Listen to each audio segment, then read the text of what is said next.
না ও আমার রং হবে না এই এটা ভিডিও করছে এই রং নিয়ে আই দিনি সব দেখবি এইটাই দেবো দে দে যত আছে আর থাকলে আরো দে এটা হাতে বসে মারলাম অল্প জল হিসেবে কেটে দাও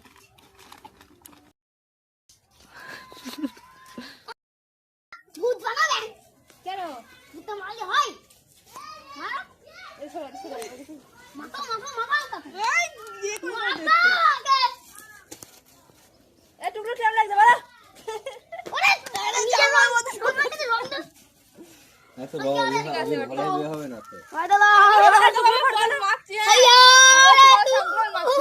কিসে না আমি আবির মাখাইছি আবির মাখাইনি তো বলে চাপতে থাক